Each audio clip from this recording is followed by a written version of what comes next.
নমস্কার, স্নাতাস চয়েসে আপনাদের সবাইকে স্বাগত। আজ বাঙালিদের খুব প্রিয় মোচার দুটি রেসিপি আমি একটা ভিডিওতে একই সঙ্গে শেয়ার করছি। দুটি নিরামিষ রেসিপি এবং খেতে সত্যি অসাধারণ হয়। তো মোচার চপ আর মোচার ঘন্ট দুটো রেসিপি আমি শেয়ার করছি। একটা বড় সাইজের মোচা ভালো করে ছাড়িয়ে ছোট ছোট করে কুচি করে নিয়েছি। কুচিয়ে নেওয়া মোচাটাকে মিনিট 5 মতো হলুদ জলে ভিজিয়ে রেখেছিলাম, তাতে মোচার ওপরে যে কালো ভাবটা চলে আসে কাটার সঙ্গে সঙ্গে সেটা চট করে আসে না। এবারে এই ভিজিয়ে রাখা মোচাটাকে নিয়ে নিয়েছি কুকারের মধ্যে, এর মধ্যে সামান্য জল দিয়ে দিয়েছি আর বেশ বড় সাইজের টুকরো করে নেওয়া কয়েকটা আলু দিয়ে দিলাম। এবার দিয়ে দিচ্ছি স্বাদ অনুযায়ী নুন আর অল্প একটু হলুদ। 5 থেকে 6টা সিটি দিয়ে নেব মিডিয়াম ফ্লেমে।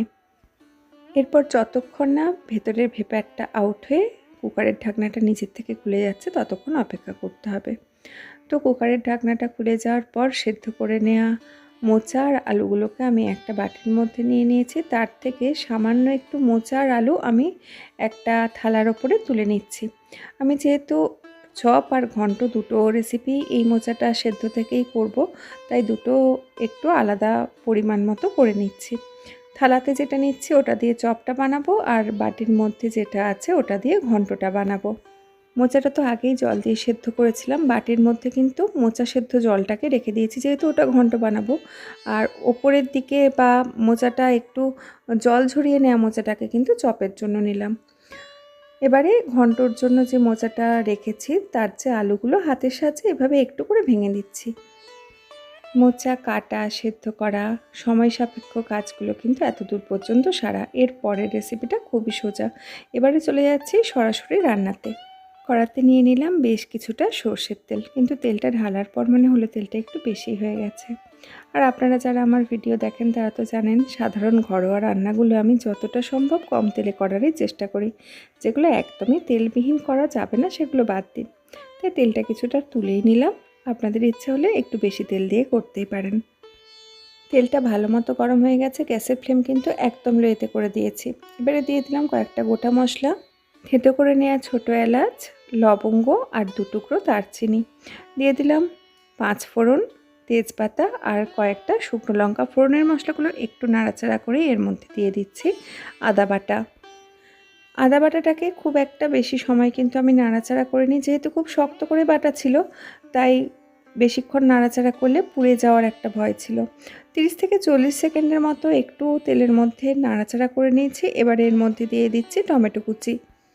টমেটোটাকে প্রথমে 1 থেকে 1.5 মিনিটের মতো ভেজে নেব, যতক্ষণ না টমেটোটার থেকে কাঁচা গন্ধটা একটু চলে যাচ্ছে। কিছুক্ষণ টমেটোটাকে ভেজে নেওয়ার পর টমেটোর থেকে একটা ভাজা গন্ধ চলে এসেছে। এবারে এর মধ্যে দিয়ে দিচ্ছি গুঁড়ো মশলা। প্রথমেই দিয়ে দিলাম জিরে গুঁড়ো 2 চা চামচ, ধনে গুঁড়ো 1 চা চামচ আর দিচ্ছি শুকনো লঙ্কার গুঁড়ো 1 চা চামচ। শুকনো লঙ্কার পরিবর্তে আপনারা কাঁচা লঙ্কা বাটা বা কাঁচা লঙ্কা কুচিও ব্যবহার করতে পারেন, যেরকম আপনারা ঝাল খেতে পছন্দ করেন। সব মশলাগুলো একটু নাড়াচাড়া করে মিনিট 2 মতো ঢাকা দিয়ে রেখে দেবো, যাতে টমেটোটা একটু তাড়াতাড়ি নরম হয়ে যায়। তো প্রায় 2 মিনিট হয়ে গেছে। আর এই সময় গ্যাসের ফ্লেম কিন্তু একদম লোয়েতেই রাখতে হবে, না হলে মশলাটা পুড়ে যাবে। টমেটোটা কিন্তু অনেকটা নরম হয়ে গেছে, খুন্তির সাহায্যে এভাবে টমেটোগুলোকে একটু করে গলিয়ে নিচ্ছি। আর আপনাদেরকে তো ভিডিওর প্রথমেই বলেছিলাম আমি আজকে দুটো রেসিপি একসঙ্গে শেয়ার করছি, তাই কষিয়ে নেওয়া মশলাটার থেকে কিছুটা মশলা আমি তুলে নিচ্ছি, এটা চপের জন্য নেব। আর বাকি যে মশলাটা আছে সেটা রেখে দিচ্ছি, এটা দিয়ে বানাবো মোচার ঘন্ট। এবারে এই মশলাটার মধ্যে আগের থেকে সেদ্ধ করে রাখা মোচা আর আলুটা দিয়ে দিচ্ছি। মোচাটা তো আগেই নুন আর হলুদ দিয়ে সেদ্ধ করেই রেখেছিলাম, তাই এই মুহূর্তে কিন্তু নুন বা হলুদ কোনো কিছুই দিচ্ছি না। আর খুব সামান্য একটু জল দিলাম। মোচার ঘন্ট দেখবেন একটু গা মাখো মতো ঘন ঘন খেতেই ভালো লাগে, তবে আপনাদের যদি ইচ্ছা হয় মোচার ঘন্টটা একটু পাতলা করতে সেক্ষেত্রে জলের পরিমাণটা বাড়াতেই পারেন। এবারে আর একদমই অল্প সময় লাগবে, যেহেতু মোচার আলু মোচা এগুলো তো সেদ্ধ করাই আছে। মশলাটার সঙ্গে সব কিছু একটু ভালো করে মিশিয়ে নিলাম আর ঢাকা দিয়ে এটাকে একটু ফুটতে দেব। তবে তার আগে একবার চেক করে নিচ্ছি নুনটা লাগবে কিনা। নুনটা দেখলাম ঠিকঠাকই আছে। ঢাকা দিয়ে কিছুক্ষণ রেখে দিয়েছিলাম হাই ফ্লেমেতেই। যেহেতু আগের থেকে সব সেদ্ধ আছে, আলাদা করে আর লো ফ্লেমে বা মিডিয়াম ফ্লেমে রাখার কোনো দরকার নেই, শুধুমাত্র ফুটে যাওয়া পর্যন্ত অপেক্ষা করতে হবে। তরকারিটা বেশ ভালো মতো ফুটে উঠেছে। এবারে এর মধ্যে দিয়ে দেব অন্যান্য উপকরণগুলো। মোচার তরকারি একটু মিষ্টি মিষ্টি খেতেই ভালো লাগে, তাই আমি এর মধ্যে দিয়ে দিলাম সামান্য চিনি। চিনির পরিমাণটা আপনারা আপনাদের ইচ্ছা অনুযায়ী দেবেন বা স্কিপও করতে পারেন। দিয়ে দিচ্ছি 1 মুঠোর মতো নারকেল কোড়া, আর দিয়ে দিচ্ছি অল্প একটু চীনাবাদাম ভাজা। আপনারা যদি শুধু মোচার ঘন্ট করেন, সেক্ষেত্রে মোচাটা যখন সেদ্ধ করবেন ওর মধ্যে একটু ভিজে ছোলাও দিয়ে দিতে পারেন, দারুণ টেস্ট হয়। কিন্তু আজকে যেহেতু আমি মোচার চপটাও এই মোচা সেদ্ধ থেকেই করব, তাই ভিজে ছোলাটা দিইনি, কারণ চপের সঙ্গে ভিজে ছোলার টেস্টটা খুব একটা ভালো যায় না। আর দিয়ে দিলাম কিছুটা দেশি গাওয়া ঘি। এবারে গ্যাসের ফ্লেম বন্ধ করে মিনিট 2 মতো ঢাকা দিয়ে শুধু রেখে দেবো, যাতে সমস্ত মশলা বা মিষ্টতা এগুলো তরকারিটার মধ্যে মিশে যেতে পারে। তারপর গরম ভাত নিয়ে বসে পড়ুন গরমাগরম মোচার তরকারি নিয়ে। ব্যাস, দারুণ স্বাদের নিরামিষ মোচার ঘন্ট তো রেডি। এবারে চলে যাচ্ছি মোচার চপে। তো প্রথমেই তো কিছুটা সেদ্ধ করা আলু আর মোচা আগেই তুলে রেখেছিলাম। তো এবারে মোচাটার সঙ্গে সেদ্ধ করা আলুগুলো ভালো করে মেখে নেব। আর একই সাথে আগে যে মশলাটা তুলে রেখেছিলাম সেটাও দিয়ে দিলাম, আর এর সঙ্গে দিয়ে দিচ্ছি খুব সামান্য একটু চিনি। সব কিছু একসঙ্গে মেখে নিচ্ছি।